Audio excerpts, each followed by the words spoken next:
ज्या विद्यार्थ्यांना एम.एडसाठी ॲडमिशन घ्यायची असेल आणि एम.एड CET 2025 दिलेली असेल तर त्यांची कॅप राऊंड प्रोसेस सुरू झालेली आहे। कॅप राऊंड रजिस्ट्रेशन विद्यार्थी आता करू शकतात। तर ज्या विद्यार्थ्यांनी एम.एड 2025ची CET दिलेली असेल तेच विद्यार्थी यासाठी म्हणजे या वर्षासाठी ॲडमिशन घेऊ शकतात। तर याबद्दलचा जो टाइम टेबल आहे, सर्वप्रथम आपण टाइम टेबल चेक करणार आहे की विद्यार्थ्याचे रजिस्ट्रेशन कोणत्या तारखेपर्यंत सुरू असणार आहे। तर बघू शकता 23 तारखेला एक परिपत्रक आलेला आहे इम्पॉर्टंट नोटीस म्हणून, आणि यामध्ये जे विद्यार्थी एम.एड करणार आहे त्यांच्याबद्दल टाइम टेबल देण्यात आलेला आहे। 23 तारीख म्हणजे आज विद्यार्थ्यांचे कॅप राऊंड रजिस्ट्रेशन सुरू झालेले आहे। यामध्ये विद्यार्थी आपला रजिस्ट्रेशन फॉर्म भरणार, आपले संपूर्ण डॉक्युमेंट्स हे अपलोड करणार।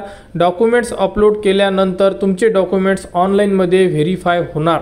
तर 23 तारखेपासून तर 4 तारखेपर्यंत विद्यार्थी त्यांची नोंदणी करू शकतात, म्हणजे कॅप राऊंडचा फॉर्म भरू शकतात।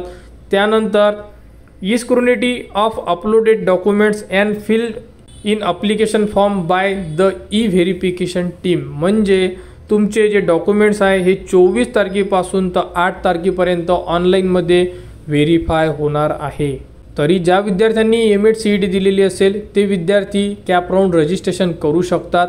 तरी 4 तारखेपर्यंत तुम्हाला रजिस्ट्रेशन करणं आहे, 8 तारखेपर्यंत डॉक्युमेंट व्हेरिफिकेशन होणार आहे। त्यानंतर पुढील टाइम टेबल साईडवर उपलब्ध करून देण्यात येणार आहे। तुमची merit list, final merit list, त्यानंतर प्रोविजनल, कॅप राऊंडचा फॉर्म या संदर्भात संपूर्ण अपडेट तुम्हाला वेळोवेळी आपल्या चॅनलवर देण्यात येणार। तर विद्यार्थी रजिस्ट्रेशन करू शकतात। तर काहीच नाही, विद्यार्थ्यांना सर्वप्रथम CET एक्झामिनेशन पोर्टलला क्लिक करायचं आहे। यामध्ये विद्यार्थ्यांना लॉग इन करायचं आहे। लॉग इन करूनच तुम्ही तुमचा कॅप राऊंडचा फॉर्म भरू शकता, आणि विद्यार्थ्यांना CETचा रोल नंबर आणि तुमचा जो ॲप्लिकेशन नंबर आहे हा टाकूनच तुम्ही तुमचे रजिस्ट्रेशन करू शकता। तरी ज्या विद्यार्थ्यांनी CET दिली आहे त्यांनी फॉर्म भरा।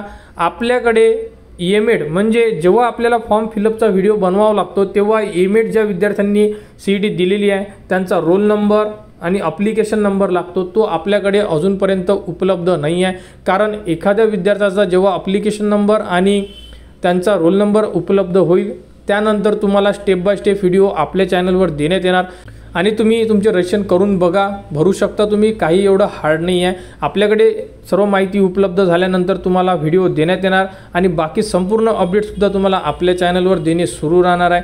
त्यासाठी आपल्या चॅनलच्या कनेक्टमध्ये राहा, चॅनलला सबस्क्राईब करा व हा व्हिडिओ इतरांपर्यंत शेअर करा।